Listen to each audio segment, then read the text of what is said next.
जी सुनिए, राहुल का टिफिन दे आइए उसके ऑफिस में। राहुल की माँ बोली, क्या राहुल आज साथ में टिफिन लेकर नहीं गया? आज उसके ऑफिस में मीटिंग थी बॉस के साथ सवेरे सवेरे, इसलिए बिना टिफिन के ही वो चला गया। ठीक है, मैं दे आता हूँ। राहुल के पिता तैयार होने के लिए कमरे में चले गए। एक दिन पहले, माँ, मेरे दोस्त के पिताजी भी टीचर थे। उन्होंने देखो कैसे आलीशान बंगला खरीदा है। नहीं तो मेरे पापा, हम आज भी इस किराए के मकान में रहते हैं। राहुल गुस्से से बोला। राहुल, तुम्हें पता नहीं शायद, पर तुम्हारे पापा घर में सबसे बड़े थे, इसलिए 2 बहन और 2 भाइयों की शादी उन्हें ही करनी थी, और साथ में तुम्हारी पढ़ाई का खर्चा, और तुम्हारी बड़ी बहन की शादी भी तो थी। किसने किया ये सब? क्या फायदा इन सब का? उनके भाई बहन अब बंगले में रहते हैं। कभी उन्होंने सोचा है कि अपना भाई किराए के मकान में रहता है तो उसके लिए एक छोटा सा घर खरीद के दे दे? ये सुनकर माँ की आंखों में आंसू आ गए। उन्हें समझ नहीं आ रहा था कि जन्म दिया बेटा अपने बाप के बारे में ऐसी बातें कर रहा है। फिर माँ बोली, तुम्हारे पिता ने अपना कर्तव्य निभाया, अपने भाई बहनों से कभी किसी चीज की उम्मीद नहीं की। राहुल पागलों जैसा बोल रहा था। अच्छा वो ठीक है, पर पिताजी लड़कों की ट्यूशन लेते थे। उनसे अगर फीस लेते तो आज पिताजी पैसों की गद्दी पर सोते। आजकल के क्लास वाले देखो कैसे इंपोर्टेड गाड़ियों में घूमते हैं।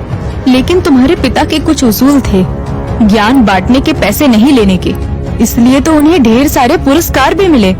पता भी है तुम्हें? ये सुनते ही राहुल जोर से चिल्लाया, क्या फायदा इन पुरस्कारों का? क्या उनसे हमारा मकान बनेगा? पड़े हैं धूल खाते उस कबाड़ खाने में, कोई नहीं पूछता है उनको। तभी दरवाजे की बेल बजती है। पिताजी ने अपनी बातें तो सुन नहीं ली ना। इस डर से राहुल का चेहरा उतर गया, लेकिन पिताजी किसी से बात किए बिना ही अपने कमरे में चले गए। ये था कल का झगड़ा। और आज मोहनलाल ने साइकिल को टिफिन लगाया और कड़ी धूप में राहुल के ऑफिस पहुंच गए।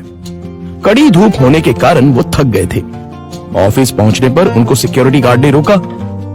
राहुल सर को टिफिन देना था, क्या मैं अंदर जा सकता हूं? मोहनलाल ने पूछा।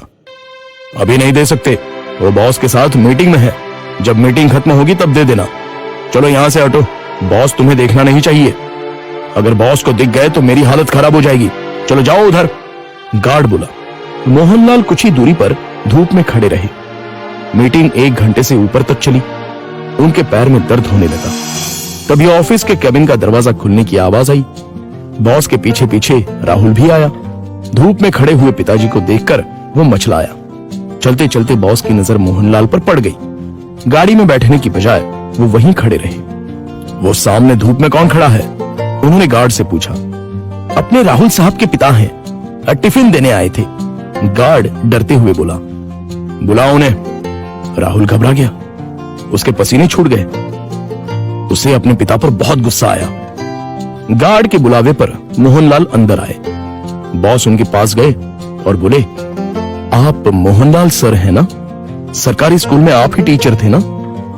हाँ, पर आप कैसे पहचानते हैं मुझे? कुछ समझने से पहले ही बॉस ने मोहनलाल के पैर छुए। राहुल और सब लोग ये देखकर हक्का बक्का रह गए। सर, मैं विजय, आपका स्टूडेंट था। आप मुझे पढ़ाने के लिए घर आते थे। हाँ, याद आया। बाप रे, तुम तो बहुत ही बड़े हो गए हो। विजय मुस्कुराया और बोला, सर आप यहाँ धूप में क्या कर रहे हैं? चलिए अंदर बैठते हैं, बहुत सारी बातें करनी है आपसे। सिक्योरिटी, तुमने इन्हें अंदर क्यों नहीं बिठाया? सिक्योरिटी ने शर्म के मारे गर्दन नीचे कर दी और बोला, सॉरी सर, गलती हो गई। इस पर मोहनलाल बोले, इसमें इसकी कोई गलती नहीं है, आपको डिस्टर्ब ना हो इसलिए मैं ही बाहर खड़ा हुआ था। ओके। विजय ने मोहनलाल का हाथ थामा और उनको अपने केबिन ले गया। बैठिए सर, अपने कुर्सी की तरफ उंगली करते हुए विजय बोला। नहीं, ये कुर्सी तो तुम्हारी है। मोहनलाल हिचकिचाहट से बोले, सर आपकी वजह से ही तो ये कुर्सी मुझे मिली है, इसलिए इस पर सबसे पहले आपका हक बनता है। विजय ने जबरदस्ती मोहनलाल को अपनी कुर्सी पर बिठाया। शायद आपको पता नहीं, लेकिन अगर सर नहीं होते तो आज ये कंपनी नहीं होती और मैं अपने पिता के साथ उनकी दुकान में बैठा रहता। विजय ने अपने साथियों से कहा। राहुल और मैनेजर आश्चर्य से देखते ही रह गए। स्कूल के टाइम मैं एक एवरेज स्टूडेंट था, मुझे पढ़ाई में दिलचस्पी नहीं थी। मार्क्स कमा रहे थे, इसलिए मेरी माँ मुझे सर के पास उनके घर ले गई और ट्यूशन लेने के लिए कहा। पर सर के घर पर जगह नहीं थी, इसलिए वो हमारे घर आकर मुझे पढ़ाने लगे। लेकिन सर ने कभी फीस नहीं ली। सर के पढ़ाने के तरीके से फिर धीरे धीरे मुझे पढ़ाई में रुचि आने लगी और मैंने 10वीं में दूसरा नंबर लाया। ये देखकर तो मैं हवा में उड़ने लगा। My goodness! पर सर ने कभी आपसे फीस नहीं ली? मैनेजर ने पूछा। मैं माँ के साथ मिठाई लेके सर के घर गया। माँ ने 50,000 का चेक सर को दिया, लेकिन उन्होंने वो नहीं लिया। तब सर ने एक बात कही थी जो आज भी मुझे याद है। सर ने कहा था, मैंने कुछ नहीं किया, आपका बेटा ही होशियार था। मैंने सिर्फ उसे रास्ता दिखाया है और मैं ज्ञान बेचता नहीं हूं, दान करता हूं। फिर मैंने 12th करने के बाद MS किया और अमेरिका जाकर पढ़ाई की और वापस आने के बाद ये कंपनी स्टार्ट की। एक पत्थर को सर ने हीरा बना दिया। सर, आपको सच में दिल से प्रणाम। मोहनलाल की आंखों में आंसू आ गए। यह सच में कमाल की बात है। बाहर दुनिया में पढ़ाई का बाजार चल रहा है और इन्होंने बिना फीस लिए पढ़ाया। मान गए सर आपको। ऐसे लोग उसूल के पक्के होते हैं। इन्हें पैसों की और पुरस्कार की भी चाह नहीं थी। इन्हें तो बस अपने स्टूडेंट का भला हो, यही दिन रात सोचते थे। सही कहा सर आपने।